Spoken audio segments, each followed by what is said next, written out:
para a gente aqui. O tema da redação do Enem aborda a herança africana no Brasil. Interessante o tema. Eu gostaria de fazer essa redação. Teria muita coisa para contar, muita coisa para falar. Bacana, bacana. Já melhorou, porque antigamente era uns negócios bem mais pesados, né? Candidato se realiza o primeiro dia de prova no domingo, tal, beleza. O tema da redação do Enem foi desafios para a valorização da herança africana no Brasil. Né? Aí, a primeira coisa que você pergunta é: será que a galera sabe qual foi a verdadeira herança africana no Brasil? Vamos valorizar a herança africana, porque tem muita coisa bacana que veio da África, mas tem coisa ruim, né? Os genocídios que aconteceram lá eu tenho que valorizar, aquele hábito que eles têm de arrancar o ímã das crianças eu tenho que valorizar também. Como é que é? Existe metade da África praticamente tá rodando com o disco do Islã lá, e como é que eu faço com isso aqui? O que eu faço com a escravidão africana contra os próprios africanos, que faz parte da cultura africana, que até hoje tem escravo lá, né? Existe uma intolerância contra isso, né? Tá todo mundo tentando acabar com isso, inclusive na África, mas faz parte da cultura africana lá, tal. Eu posso trazer isso para cá, tem coisa boa, tem coisa ruim. Então, quando eu falo para trazer a herança africana, é um negócio um pouco mais complicado. Calma, peraí. O que nós vamos trazer? O que realmente é herança? Para depois a gente saber se a gente vai valorizar isso ou não. Mas quando isso cai na mídia, a herança africana, a herança cai no meio acadêmico, é um desastre. Eles se perdem completamente sobre o que é realmente a herança. A gente vai entrar mais, vamos se aprofundar mais nisso aqui, tá? Então, os candidatos tinham que escrever um tema dissertativo, argumentativo, até 30 linhas. Camilo Santana avisou lá e tal. Então, o tema foi esse desafio. Não, ano passado, lembra? Desafios para o enfrentamento da invisibilidade do trabalho de cuidado realizado pela mulher no Brasil. Então, o texto tem que ter, da redação do Enem, algumas competências, né? A primeira competência é ter domínio da modalidade escrita da forma formal da língua portuguesa, ou seja, você não pode escrever do jeito que você fala. Isso eu já tinha comentado aqui, que como que é interessante essa questão do próprio português. Nós falamos de uma maneira informal e a gente naturalmente escreve de uma maneira formal, muito formal. Quem estava me explicando isso foi o tradutor do Submundo Hacker, ele dizendo que para o americano é esquisito isso, até quando eles vão estudar português, porque a maneira como escreve é diferente, absolutamente diferente da maneira como nós falamos. Então, na própria redação do Enem já pede para você separar, você vai ter que escrever de uma maneira formal. Você não pode escrever do jeito que você fala, né? Então, tem que compreender a proposta da redação, fundamental compreender a proposta, dificuldade tremenda para um monte de gente, tá? Cai nisso aqui. Simplesmente compreender a pergunta, compreender o que foi pedido, compreender uma frase, tá? Bom, e tem que utilizar conceitos de diferentes áreas do conhecimento para o desenvolvimento do tema. Porra! Mas vamos lá. Tem que saber selecionar, relacionar, organizar e interpretar fatos, opiniões e argumentos para defender um ponto de vista. Ou seja, você vai ter que criar uma estrutura no texto onde você apresenta a questão, apresenta os problemas e depois você apresenta a sua proposta de solução. Então, o jovem que está escrevendo ali tem que saber que toda a redação tem início, meio e fim. Basicamente isso. Tem que demonstrar conhecimento dos mecanismos linguísticos necessários para a argumentação. Isso aqui é algo que o brasileiro é muito ruinzinho, né? Principalmente os jovens. Argumentar. Nós não incentivamos debate. Nós não incentivamos atividades escolares que incentive o conflito de ideias. O conflito textual. Não tem a quantidade de atividade na escola para que você aprenda a argumentar é zero. É zero. Em escolas de outros países, ali europeia, americana, existem atividades específicas onde o garoto tem que ir lá apresentar a redação dele, o estudo dele, o trabalho dele, e depois os alunos começam a argumentar, professor tal, e ele tem que defender, ele tem que ter os argumentos dele e tal. Depois é uma criança contra outra criança, eles ficam lá treinando a argumentação. Isso tem em várias escolas. Aqui no Brasil é zero. Zero. O MEC não permite esse tipo de atividade para a criança. Isso aí é coisa opressiva, desnecessária. Isso é violento, né? Então, como as crianças não aprendem a argumentar, o pai bota no jiu-jitsu. Brincadeira. Tem que elaborar uma proposta de intervenção. Cara, aí já viu que aqui já fugiu do português, né? Aqui já é a ideologia, porque eles fazem assim. Eles apresentam no Enem um tema que reafirme alguma pauta ideológica. Aí obriga as crianças a defender isso através do texto. Ó, esta é a minha pauta e você vai ter que escrever aí, confirmando a minha pauta, tá? É como se numa redação do Enem do País do Palhaço lá, eu falo, ó, vocês vão ter que confirmar. Por que São Tomás de Aquino era um santo que deva ser lido e seguido por todo mundo? Eu estou reafirmando algo que eu acredito e estou colocando as crianças para reconfirmar o que eu acredito, né? É assim que funciona. Aí, beleza. Então, essa questão da herança, né, me lembrou um debate que teve na Roda Morta. Eu vou botar o ponto exato aqui. Lá no Roda Morta, convidaram eu vou botar no ponto certinho. Convidaram uma escritora lá da Nigéria que ela ganhou um prêmio internacional. Não sei qual foi o prêmio. Foi um prêmio enorme que ela ganhou aí.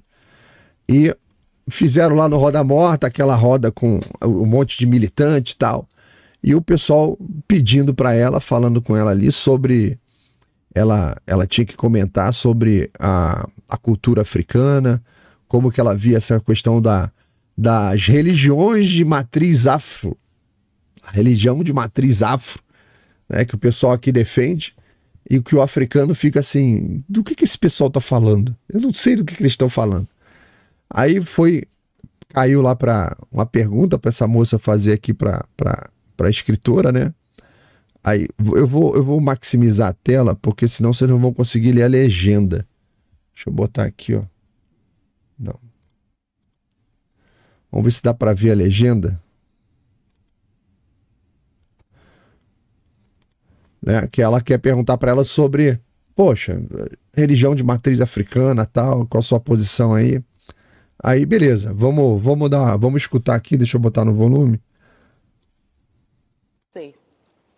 Well, I think that the important thing to see, first of all, is that across the continent of Africa, Pentecostal Christianity is just overwhelming.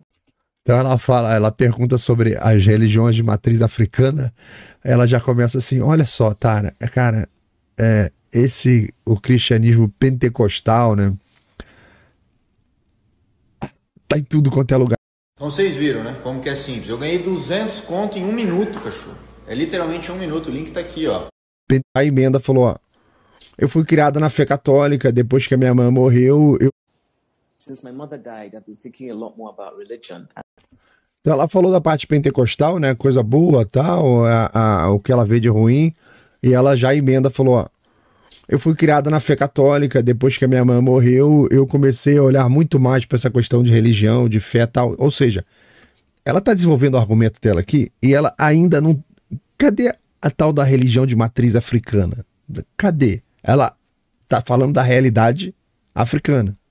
And having many more conversations about faith, because I think that's what happens when you start, when you're in pain and you're asking questions about the person you love who has died. But in terms of African religion, it's interesting because one of the things that Christianity did when it came with colonialism was that it managed to teach many Africans that the religion that was theirs and their fathers and their forefathers was somehow bad. So you will find so many people today talking about traditional religions as though they are somehow, evil and demonic and bad and all of those things. So there really isn't much of a consciousness about traditional African religions. Então, olha o que ela está dizendo aqui. Não existe uma consciência das religiões africanas tradicionais. Do que a militância aqui está falando? Among young Nigerians, for me, really, it's a question of how, because Christianity is so mainstream. I mean, apart from in southern Nigeria, in northern Nigeria, it's Islam. I think for me, what I'm interested in increasingly is how to Africanize our Christianity. I went at the funeral in my hometown. I remember looking at the statue of the Blessed Virgin Mary and thinking, it's so strange. As a child, I didn't notice how strange this was, that you have a statue of a white woman. And first of all, this is historically inaccurate because she couldn't possibly have been blonde and blue-eyed. But secondly, I just keep thinking, why hasn't it occurred to us to try and Africanize these images that reflect our faith, right? Surely it's possible to Africanize Christianity and make it and own it a bit more. In the way that finally now in many churches, they're allowing children to take on traditional names when they get confirmed, which was not a thing that happened years ago. You had to have an English name. I think I've talked for e ela fala, né, que, poxa, tem 2000 anos de cristianismo na África. E ela falando assim, poxa, nós nunca pensamos nisso aqui, né? Porque a Virgem Maria tá ali, branca, pelo menos o exemplo que ela deu, colocaram a Virgem Maria como loura de olhos azuis. Ela falou, nunca eu tinha me atentado para isso, 2000 anos depois, né? Nunca teve essa vontade de africanizar o cristianismo. Então ela respondeu toda uma pergunta sobre as religiões tradicionais de matriz africana, tarará, e só conseguiu falar de cristianismo na África, porque lá é metade islã, metade cristão. Na verdade, a predominância é cristã, com 50 e poucos por cento cristão, 40% islã. Na parte de cima da África é majoritariamente islã, e muita partezinha lá que é judaica e as outras religiões, aí sobra 0,00000 de religiões tradicionais lá, tá? Então, complementando esse comentário dessa escritora, eu achei um vídeo aqui do Olavo, que eu vou aumentar o volume aqui, o Olavo comentando sobre exatamente a mesma questão do Enem. No Enem se fala como defender, como propagar, como fazer com que a cultura africana ela seja difundida, divulgada, reconhecida aqui no Brasil. Ok, tema do Enem. Aí lembrei esse texto do Olavo, que depois virou um vídeo que ele comentou, mas ele quando rodou era um texto, ele falando, cara, a influência cultural africana no Brasil beira o zero. Aí um susto de todo mundo, um susto. Aí ele explica aqui, ó, vamos ver o Olavão explicando aqui.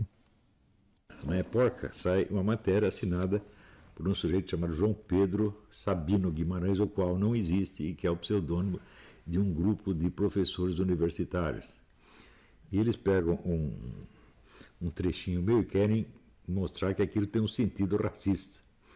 O parágrafo é: os intelectuais de elite, brancos, negros ou mestiços, são culpados de cultivar no povo negro, por oportunismo ou perversidade, ilusões quase demenciais quanto ao valor da cultura afro. A contribuição básica dos negros ao Brasil foi dada através do trabalho escravo e foi uma contribuição material e não cultural. Está vendo? Ele está rebaixando os caras, dizendo que eles são só capazes de trabalho material. Eu não falei isso, eu disse apenas que a contribuição material é imensamente maior do que a contribuição cultural. E é uma coisa óbvia. Por quê? Pelo menos até a abolição da escravatura, tudo que foi construído e criado no Brasil materialmente foi pelos negros escravos, absolutamente tudo. Todas as casas de fazenda, todos os prédios, todos os palácios, estradas de ferro, instalações industriais, tudo, absolutamente tudo, inclusive a comida que nós comemos, que o Brasil comeu durante 3 ou 4 séculos. Foi tudo colhido por escravo. Como é que você vai comparar isso com a criação cultural? É você comparar o mundo com um pedacinho, não tem o menor sentido. Né? Então, em primeiro lugar, o simples fato de você negar isso aqui mostra o desprezo que ele tem pelo trabalho material. Quer dizer, é o intelectual que vive lá no mundo idealístico, onde só o trabalho cultural tem valor e o material não vale nada. É isso que os caras pensam. Olha aqui, ô desgraçado, você está andando em ruas que foram ali instaladas pelos negros, vivendo em casas que foram construídas pelos negros, e assim por diante. Né? Quer dizer, eu estou aqui homenageando o esforço, né, de vários séculos da raça negra que criou o mundo no qual nós vivemos, porra! Né? E o cara acha que isso aqui é racismo. Então, em primeiro lugar, deveria, se soubesse ler, ele perceberia que eu distingo o que se chama cultura afro do que eu chamo de cultura negra. Cultura negra é a cultura criada por elementos de raça negra ou descendentes de negros. Cultura afro é aquela que se baseia em formas características da cultura africana. Ora, para ele provar que eu estou errado, olha o que ele disse. Ou seja, aqui é o João Pedro Sabino, sei lá.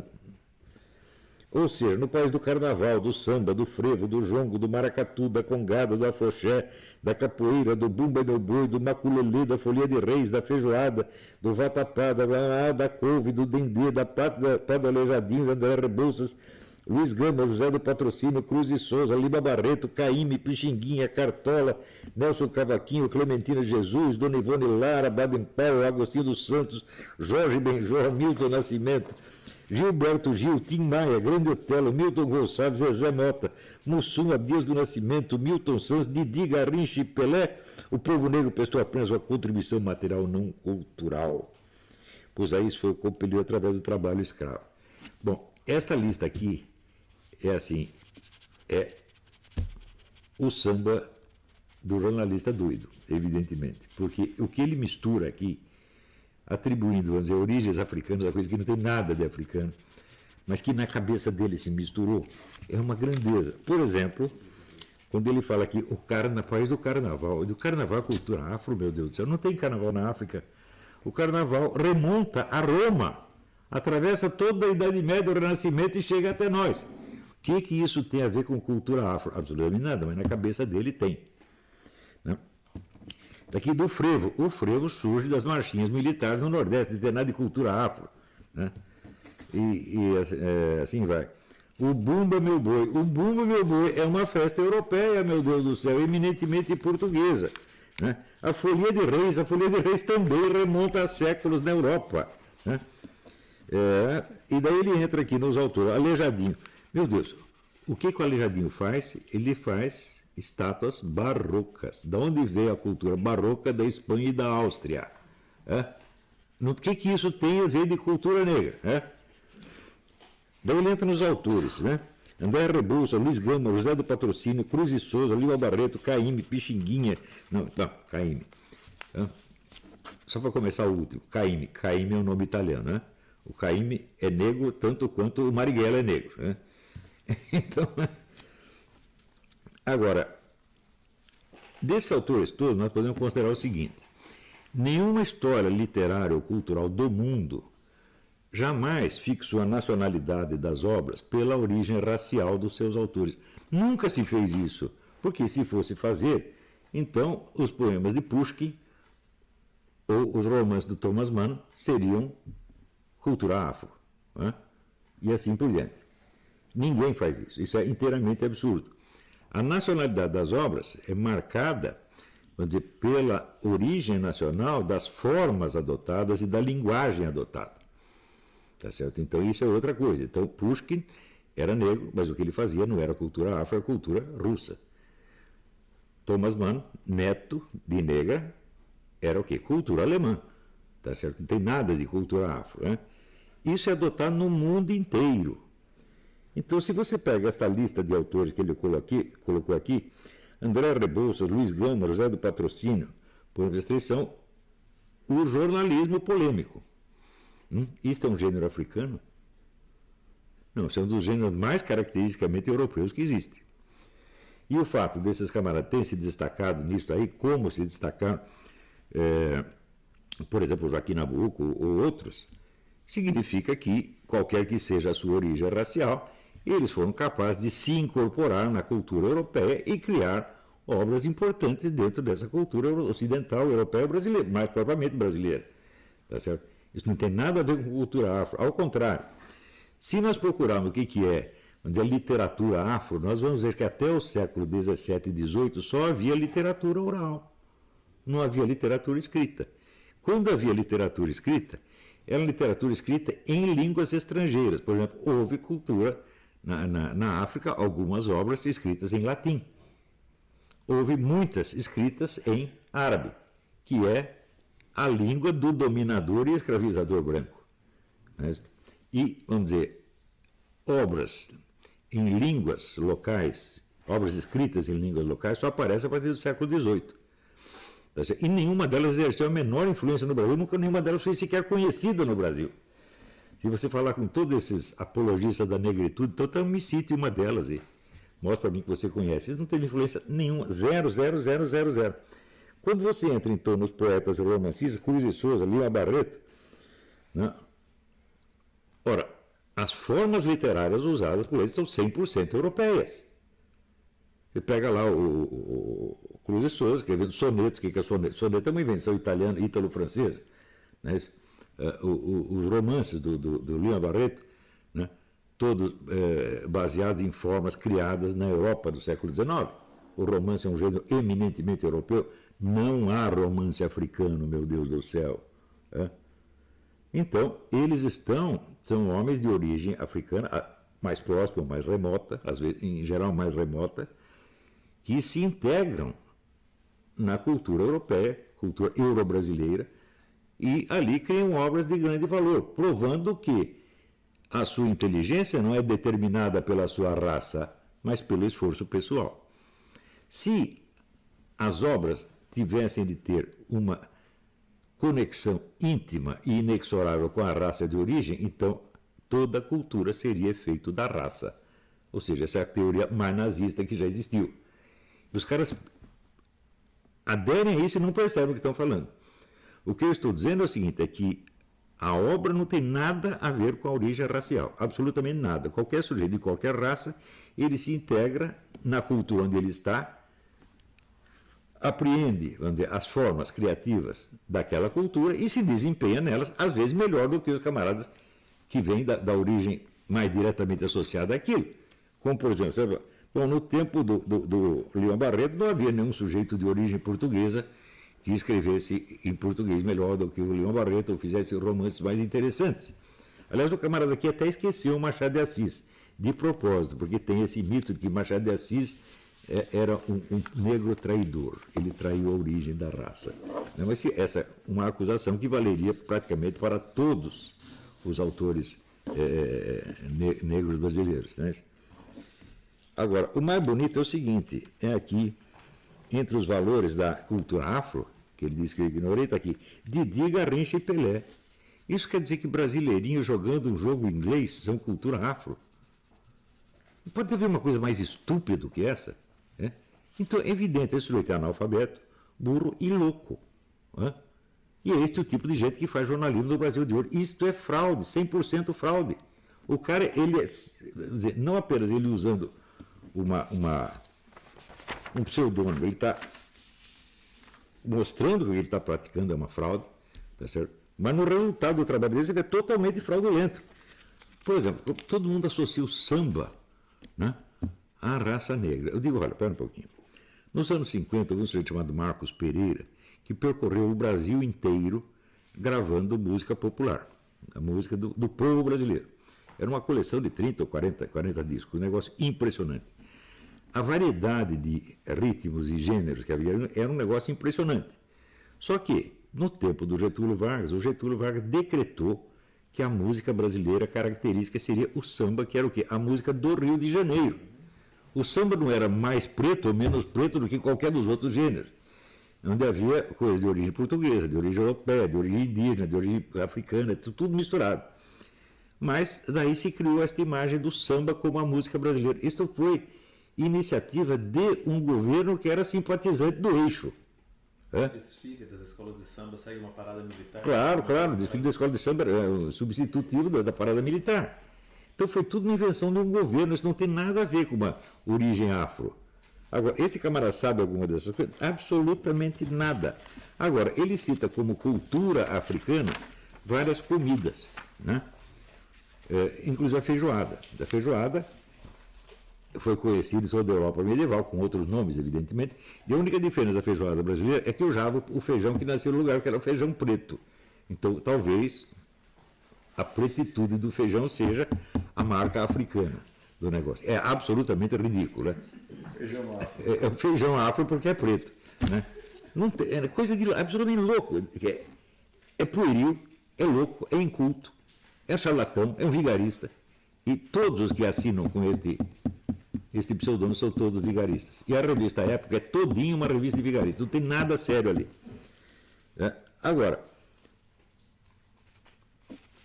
a influência africana na nossa culinária é por um motivo muito simples. Durante 2 ou 3 séculos, todas as cozinheiras eram africanas, meu Deus do céu. Só quem ia para a cozinha era a escrava, e ela fazia a comida do jeito que ela sabia.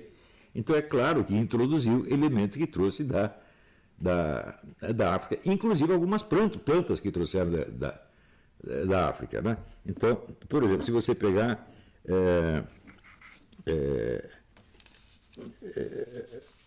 o quiabo é muito usado na África, alguém trouxe um quiabo, plantou e começou a usar na culinária brasileira. E o que é isso aqui? Isso aqui é cultural ou é material? A comida que elas faziam era cultural? Né? Era uma comida só intelectual? As pessoas comiam com a inteligência ou comiam com a boca? Né? Então, está confirmando o que eu disse, a grande obra deles foi material. Eles construíram o Brasil. Construíram, inclusive, do ponto de vista culinário. Né? Ora, e a contribuição propriamente afro é inteiramente no ramo das diversões públicas. Chamar isso de cultura só é cultura no sentido antropológico, não no sentido pedagógico. Você não vai dizer aqui que, sei lá, Clementina de Jesus faz parte da alta cultura brasileira, como faz as obras do Lima Barreto ou do Machado de Assis. Quer dizer, confundir diversões públicas com cultura já é coisa de imbecil. E quando você vai ver aqui, só se pode falar realmente de uma cultura afro nas diversões públicas. E mais nada. Mesmo porque as obras, vamos dizer, mais intrinsecamente ligadas à cultura afro, propriamente dita, elas só começaram a ser conhecidas no Brasil graças a um sujeito que era um branco judeu francês, que é o Pierre Verger. Antes ninguém conhecia nada disso. E até hoje isso não exerceu a menor influência na nossa literatura. Não há um autor brasileiro que escreva num gênero africano. Nada. Zero, absolutamente zero.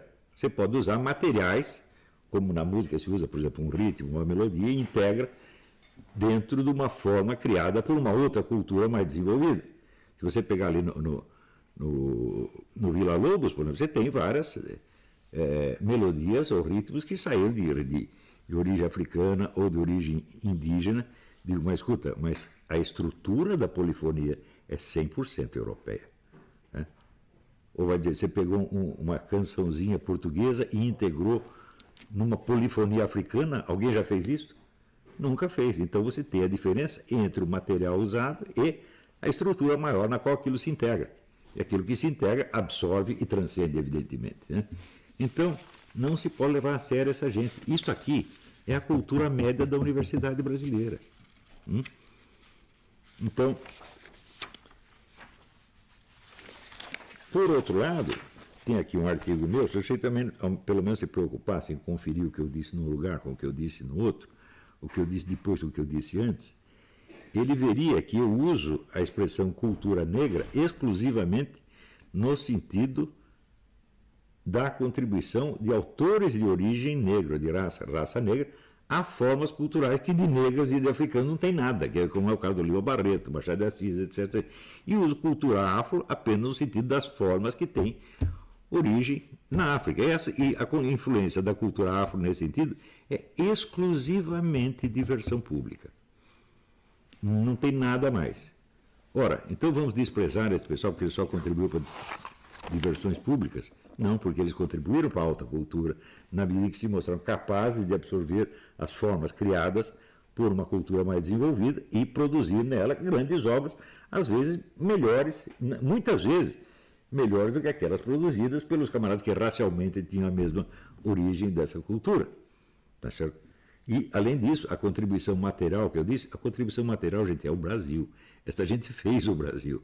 Nós andamos nesse Brasil, moramos nesse Brasil. Tá certo? É esse Brasil que nos protege da chuva, tá certo? E nos protege da fome. É isso que nós devemos a esses negros. Nós temos que ser gratos a eles pelo imenso sacrifício que fizeram para nos dar coisas das quais eles mesmos não podiam desfrutar. Quando você vê, por exemplo, a diferença da Casa Grande e da Senzala, tá certo? Nós éramos morando na Casa Grande ou morávamos em casas urbanas, etc. E eles não. Se você pegar, por exemplo, a arquitetura afro, em vários países da África desenvolveu cultura, construções de barro, que faziam prédios de 5, 6 andares de barro. O que veio disso para o Brasil? Nada. Toda a nossa técnica arquitetônica é europeia, todinha ela, especialmente portuguesa. Os negros aprenderam essa técnica e construíram milhões de edifícios nesta técnica. Então, significa a influência da arquitetura afro é zero. Né?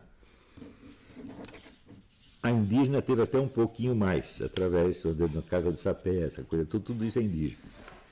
Então, isso não há o que discutir com essas pessoas. A Universidade Brasileira é uma organização 100% fraudulenta. Olha, eu sei, por exemplo, de 600 mil diplomas falsos vendidos por universidades brasileiras.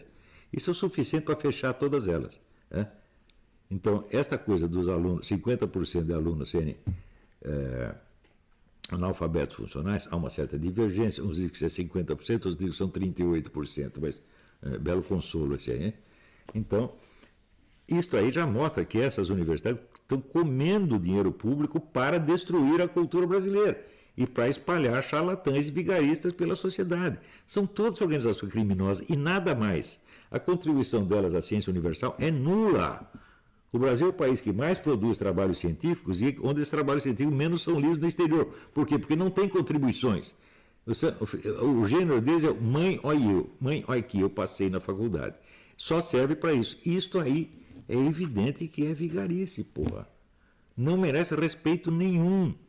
Quando você vê essa gente como essa Débora Diniz, olha aqui, vê que desafio para um debate, olha aqui o meu currículo Lattes. Vai ver o currículo Lattes, quantas coisas foram citadas. Ela teve 53 citações em 10 anos. Um cientista bom tem 53 citações por semana. Né? Eu tenho mais trabalho, há mais trabalhos escritos a meu respeito em universidades do mundo que a respeito da dona Débora Diniz. É interessante esse negócio que ele falando sobre o estudante universitário semi-analfabeto, porque teve um tempo atrás aí, não muito distante, que o Olavo foi fazer uma palestra, acho que em Harvard, e ele citou essa questão do analfabetismo do estudante universitário brasileiro. Aí uma menina levantou o dedo e falou: discordo do senhor, que metade dos alunos brasileiros de universidade são semi-analfabetos, porque saiu uma pesquisa, não sei lá, dizendo que praticamente metade da universidade brasileira domina muito bem o português. Aí o Olavo começou a rir. Minha filha, você é uma evidência do que eu acabei de falar. Eu disse que metade é semi-analfabeto, e você levanta e diz que metade é alfabetizada, então, porra, nós estamos concordando com a mesma coisa. E você não está na parte que está alfabetizada. O auditório foi abaixo, em gargalhadas e risadas. Impressionante, na cara de todo mundo ali, cara. Impressionante. Ou seja, veja que coisa interessante, né? Sobre a redação do Enem. Certamente acho que a maioria das crianças não sabe desse ponto, né? Porque essas ideias e tudo isso que o Olavo comentou, propagou, tal, ele não está trazendo nenhuma. Se você reparar, eu acho que essa era uma das coisas que fazia o Olavo ser brilhante. O que ele está contando ali, todo mundo praticamente sabe de cada um daqueles pontos, né? Então o seu brilhantismo está em juntar aquilo ali como argumento. Então todo mundo sabe a origem do samba, a origem disso, a origem daquilo, tal, pá, mas quando você junta como argumento, fala, caraca, é isso mesmo, é verdade.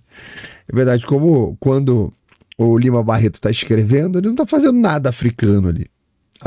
A origem dele está no DNA, mas a partir do momento que ele está ali trabalhando, fazendo alguma coisa que é uma tradição europeia, como que aquilo pode virar uma cultura africana? Só porque ele escreveu, né? Quando o Pelé está chutando uma bola é cultura africana, mas o esporte é inglês.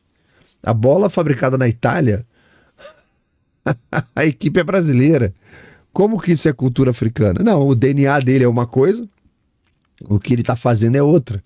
Ou seja, a cultura africana é uma coisa, né? E o que uma pessoa de origem negra faz é outra. Pode ser que você coincida e você fala, realmente, esse cara está fazendo a coisa ligada à cultura africana. E pode ser que ele seja só um cozinheiro, um jogador de futebol, um engenheiro praticando os ofícios.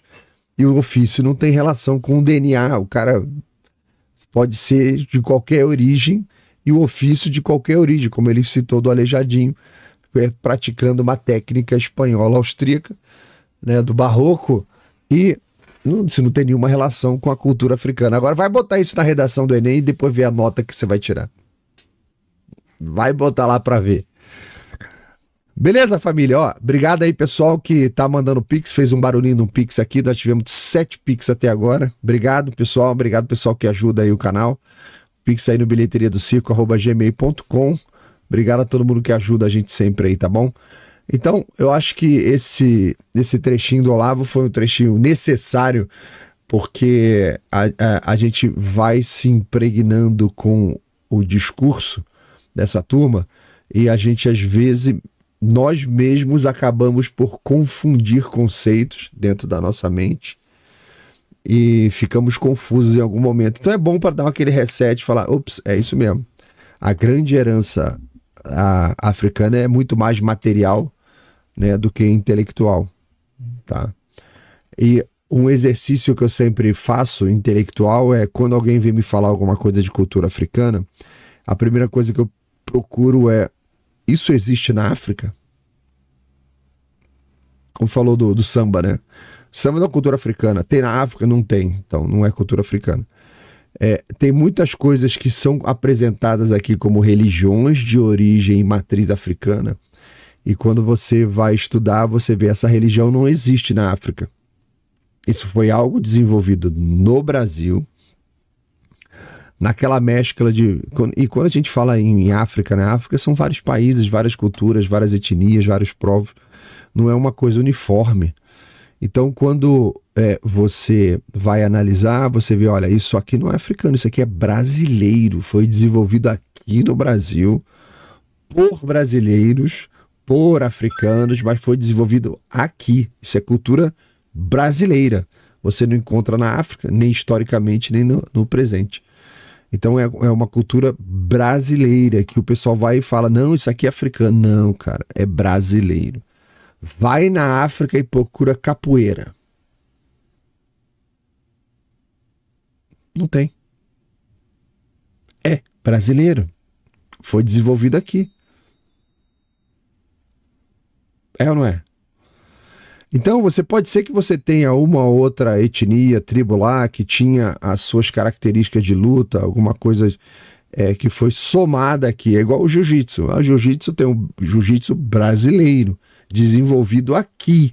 Opa, mas a origem, o original, tal, que era diferente, tal, mas tem um resquício lá do Japão, mas foi completamente alterado aqui. É outra coisa hoje, outra coisa. Teve um conde que trouxe para o Brasil, e esse conde tal ensinou ali para o cara da família Grace tal, que criou outra coisa em cima do que ele tinha ensinado, ou seja, você tem o jiu-jitsu brasileiro, você tem a capoeira brasileira. Então, o pessoal confunde muito, troca as bolas aí, apresentando cultura afro, e na verdade é cultura brasileira, não só na cultura, na culinária. A culinária é brasileira, desenvolvida aqui, não tem na África. Tá? Foi desenvolvida aqui por escravos, por descendentes e por aí vai. Então, nem tudo que é negro é africano. Então, você pega uma determinada família americana que veio morar no Brasil, eram negros, veio morar no século XX. Aí você olha lá e fala assim, eles são de origem afro, mas vocês não sabem que teve um caminho, né? Não veio direto para cá. Teve um caminho, veio por outros países, né? E lembre, você pode ter N negros que não tem nada a ver com a escravidão, como sempre teve na Europa, como sempre teve aí tudo quanto é lugar. Então, pega-se esses 300, 400 últimos anos, que é a primeira vez que eu me lembro de citação de escravidão aqui africana no Brasil. Eu vi quando eu estava estudando sobre o Rio de Janeiro e as guerras com os franceses, 1565, quando fizeram a Ladeira da Misericórdia, que está lá até hoje no centro do Rio de Janeiro, e que ela tinha sido feita por escravos franceses. E com a ajuda de índios, e alguns índios prisioneiros, e alguns índios libertos, e escravos franceses e portugueses trabalhando ali para fazer a Ladeira da Misericórdia, que dava acesso ao Morro do Castelo.